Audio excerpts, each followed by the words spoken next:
السلام علیکم، live with عادل شاہزیب کے ساتھ میں ہوں آپ کا میزبان۔ ملک بھر میں عام انتخابات کے انعقاد کو 12 دن گزر چکے ہیں۔ ایک جانب حکومت سازی کے لیے مذاکرات اور جوڑ توڑ کا سلسلہ جاری ہے، وہیں انتخابی نتائج پر تحفظات کا اظہار بھی کیا جا رہا ہے۔ مختلف سیاسی جماعتوں کی جانب سے ملک میں اکثریتی سیٹیں حاصل کرنے والی پارٹیاں مسلم لیگ نون اور پیپلز پارٹی دونوں کی سیٹوں کو ملا کر ان کے درمیان حکومت سازی کے فارمولے پر اب تک مکمل اتفاق نہیں ہو سکا ہے، لیکن بریک تھرو کسی بھی وقت ہو سکتا ہے۔ دونوں جانب سے اپنی اپنی حتمی تجاویز ایک دوسرے کے حوالے کر دی گئی ہیں اور قیادت کی منظوری کے بعد اسے ڈرافٹ کی شکل دی جانی ہے۔ نون لیگ اور پیپلز پارٹی کی کمیٹیوں کے درمیان اب تک 5 اجلاس ہو چکے ہیں۔ پیپلز پارٹی کی ایک ہی جو ڈیمانڈ ہے کہ آئینی عہدے انہیں دیے جائیں اور اس کے بدلے وہ نون لیگ کے نامزد وزیراعظم شہباز شریف کو سپورٹ کریں گے۔ پارٹی چیئرمین بلاول بھٹو نے آج سپریم کورٹ کے باہر میڈیا سے گفتگو میں اپنی اس بات کو دہرایا۔ ان کے بقول پیپلز پارٹی کو کوئی جلدی نہیں، ہم اپنے موقف پر قائم ہیں، کسی اپنا موقف تبدیل کرنا ہے تو پیش رفت ہوگی، اور اگر کوئی اپنا موقف تبدیل کرنے کو تیار نہیں تو خطرناک تعطل انہیں نظر آ رہا ہے۔ مسلم لیگ کو ووٹ دینا ہے تو میں اپنے ٹرمز میں مسلم لیگ کو ووٹ دوں گا نا، میں نون لیگ کے ٹرمز پہ آ کے نون لیگ کو ووٹ کیسے دے؟ تو اب میں سمجھتا ہوں کہ جو ہمارا ڈائیلاگ کمیٹی ہے، یہ جو سست روی ہے، یہ جو ڈیلے ہوا ہے، یہ جس ڈائیلاگ کمیٹی کی نان سیریسنس کی وجہ سے کوئی اپنا موقف تبدیل کرنے کے لیے تیار نہیں ہے، تو مجھے پھر ایک بہت خطرناک سٹیل میٹ نظر آ رہا ہے۔ پیپلز پارٹی نے صدر مملکت، اسپیکر قومی اسمبلی، چیئرمین سینٹ اور 2 صوبوں میں گورنر کے عہدے مانگے ہیں۔ نون لیگ پیپلز پارٹی کو کابینہ میں شامل کرنے کی خواہش مند ہے، لیکن پیپلز پارٹی شامل نہیں ہونا چاہتی۔ دوسری جانب ایم کیو ایم موجود ہے جو 17 سیٹوں کے ساتھ اس اتحاد کا اہم حصہ ہے اور وہ حصہ بننے پر رضامند بھی ہے، اسے بھی وفاق میں حصہ دینا پڑے گا۔ بنیادی فارمولہ پیپلز پارٹی اور نون لیگ کے درمیان طے ہونا ہے، جس کے بعد باقی اتحادی جماعتوں کے شیئرز بھی طے کیے جائیں گے۔ گزشتہ روز دونوں پارٹیز کے درمیان مذاکرات کا 5واں دور ہوا، جس کے بعد کہا جا رہا تھا، ہمیں یہ بتایا گیا کہ رات گئے یا آج صبح حکومت سازی کے فارمولے کا حتمی اعلان کر دیا جائے گا، لیکن پیپلز پارٹی کا وفد جس سے کل رات 10 بجے نون لیگ سے مذاکرات کی اگلے نشست کے لیے آنا تھا، وہ نہیں آیا اور مذاکرات آج صبح تک ملتوی تھے۔ دونوں جانب سے آج مذاکرات کو حتمی شکل دیے جانے کا دعویٰ جو ہے وہ کیا جا رہا ہے، اور ابھی تک ہمیں پیپلز پارٹی اور نون لیگ دونوں کے ذرائع یہ بتا رہے ہیں کہ رات گئے آج ایک دفعہ پھر مذاکرات ہوں گے۔ دوسری جانب سنی اتحاد کونسل کے سربراہ صاحبزادہ حامد رضا نے مزید 32 آزاد اراکین قومی اسمبلی جو کہ پی ٹی آئی بیک تھے، ان کو سنی اتحاد کونسل میں شامل ہونے کے حلف نامے جمع کرا دیے گئے ہیں۔ اسی طرح اب تک 82 آزاد اراکین جو نیشنل اسمبلی سنی اتحاد کونسل میں شمولیت کا حلف نامہ جمع کرا چکے ہیں، جبکہ پنجاب کے مزید 2 اراکین نے مزید جو مسلم لیگ نون میں شمولیت کا اعلان کیا ہے، ان میں پی پی 180 قصور سے آزاد امیدوار احسن خان اور پی پی 128 جھنگ سے کامیاب ہونے والے کرنل ریٹائرڈ غضنفر قریشی نے نون لیگ کی وزارت اعلیٰ کی امیدوار مریم نواز سے ملاقات کی اور نون لیگ میں شمولیت کا اعلان کیا۔ جہاں حکومت سازی کا ماحول تقریباً بن چکا ہے، وہیں انتخابی نتائج میں مبینہ دھاندلی کے خلاف احتجاج اور بیانات کا سلسلہ بھی جاری ہے، اور اب یہ گونج سینٹ تک پہنچ چکی ہے۔ آج سینٹ کے الوداعی اجلاس میں بھی چیف الیکشن کمشنر کو شدید تنشانہ بنایا گیا اور ان سے مستعفی ہونے کا مطالبہ کیا گیا، جبکہ پی ٹی آئی کے رہنما بیرسٹر گور نے بھی چیف الیکشن کمشنر کے استعفے کا مطالبہ کر دیا ہے۔ کمیشن معافی مانگے، چیف الیکشن کمشنر مستعفی ہو، ان کے خلاف آرٹیکل 6 کی کارروائی کی جائے، ایک با اختیار جوڈیشل کمیشن قائم کر دیا جائے۔ میرا تو مطالبہ ہے کہ چیف الیکشن کمشنر کو گرفتار کر کے ان کے خلاف آئین شکنی کا مقدمہ چلایا جائے۔ پاکستان تحریک انصاف مطالبہ کرتی ہے کہ چیف الیکشن کمشنر اپنے عہدے سے فی الفور ریزائن کرے، تاکہ جو بھی انکوائریز ہو رہی ہو وہ انکوائریز امپارشل ہو اور بغیر انٹرفیئرنس کے ہو۔ بات ہو رہی ہے سینٹ کی، تو آج سینٹ اجلاس میں پی ٹی آئی کے رہنما بیرسٹر علی ظفر اور نون لیگ کے رہنما سینیٹر عرفان صدیقی نے ایک دوسرے کو آڑے ہاتھوں لیا۔ اجلاس کے دوران دونوں نے جو عرفان صدیقی نے علی ظفر کے اٹھائے گئے سوالات کے جواب کس طرح دیے، آپ خود۔ عمران خان صاحب کو سزا دے دی گئی تاکہ نااہل ہو جائیں، جو آج ہنس رہے ہیں ان 3 کیسز کی سزا کو، کل یہ سزائیں ان کو بھی اسی طرح مل سکتی۔ 2018 میں جب انہوں نے حکومت سنبھالی تھی، ہماری سزاؤں پہ کہہ لگا رہے تھے، نواز شریف کو جیل جانے پہ ہنستے تھے، یہ بات اس وقت یاد آئی۔ 8 فروری کو بھرپور طریقے سے عوام نے ووٹ کیا، لیکن ہارنے والے کینڈیڈیٹس کو جتا دیا گیا۔ عوام عوام کا مینڈیٹ چوری ہو گیا ہے. مجھے خوف ہے اگر یہ مینڈیٹ واپس نہ لیا گیا یہ چیز کسی کے کنٹرول میں نہیں رہے. 2018 کا بھی ذکر کرتے 4 دن بعد نتائج کا اعلان ہوا. شاید آج بھی ہوا ہو، اور اگر آج ہوا ہے تو وہ پورے ملک میں ہوا ہے، صرف پنجاب میں نہیں ہوا. کیا خیبر پختونخوا میں امام کعبہ نے الیکشن کرائے ہیں؟ ترازو کو اس طرح سے امبیلنس نہ کریں. کوشش کر لیں گے ایک ایسی حکومت بنا لیں جس کے پاس لیجٹیمیسی نہیں ہوگی، مینڈیٹ نہیں ہوگا، تو وہ حکومت ناکام رہے گی. آپ حکومت میں ہوتے ہیں تو ہاتھ نہیں ملاتے، اپوزیشن میں ہوتے ہیں تو ہاتھ نہیں ملاتے. کیا جمہوریت اس طرح چلتی ہے؟ مل جل کے اس ایوان کو بچائیے، اپنی اختلافی آوازیں اٹھائیے، اپوزیشن میں اپنا کردار ادا کیجیے. پیپلز پارٹی اور نون لیگ کے درمیان مذاکرات میں کن امور پر اب تک اتفاق نہیں ہو پایا ہے؟ پیپلز پارٹی کے کون سے مطالبات مسلم لیگ نون پورے نہیں کر رہی؟ پاور شیئرنگ کا فارمولہ کس طرح بنایا جائے گا؟ ان تمام معاملات پر بات کرنے کے لیے ہمیں جوائن کیا ہے پیپلز پارٹی کے سینئر رہنما ندیم افضل چند نے، جبکہ نو منتخب ایم این اے مسلم لیگ نون سے ان کا تعلق ہے. بلال اظہر کیانی بھی ہمارے ساتھ موجود ہوں گے. ندیم افضل چند صاحب بہت شکریہ. صبح بلاول صاحب نے جو پریس کانفرنس کی کہ جی یہ سست روی موقف تبدیل کرنے کو وہ لوگ تیار نہیں ہیں اور خطرناک ایک جمود پیدا ہو سکتا ہے، ہم اپنے ٹرمز پر نون لیگ کو ووٹ دیں گے شہباز شریف کو، ان کے ٹرمز پر نہیں. اب کل تک تو یہ ہو رہا تھا کہ جی آج رات، کل رات یا صبح پریس کانفرنس ہونی تھی، یہ جمود اور ڈیڈ لاک کیوں آ گیا ہے اب؟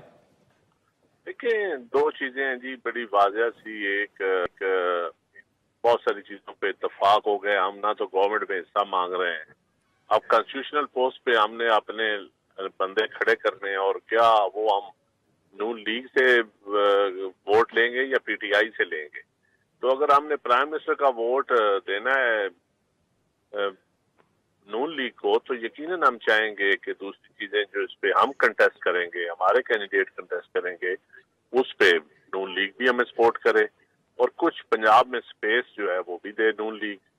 تو انشاءاللہ تعالیٰ بڑے خوش اسلوبی کے ساتھ، اور کوئی ہم نہ کوئی بلیک میل کر رہے ہیں، نہ کوئی ایسی چیزیں مانگ رہے ہیں جو گورننس میں آڑے آتی ہوں، یا ایسی بھی کوئی ہماری ڈیمانڈ نہیں ہے جو ملک کو آگے لے کے چلنے میں جس طرح پہلے ہوتا تھا کہ اتحادیوں کی ایک لسٹیں ہوتی تھی، وزارتیں یہ دے دیں، سیکٹری یہ دے دیں، اور فنڈز یہ دے دیں، اور پروجیکٹس یہ کریں. ایسی ہماری کوئی ڈیمانڈ نہیں. اچھا آج رات دیر جو ہے ایک دفعہ پھر آپ کی ہو رہی ہے ملاقات، تو کتنے چانسز ہیں کہ آج رات ہی معاملہ طے پا جائے؟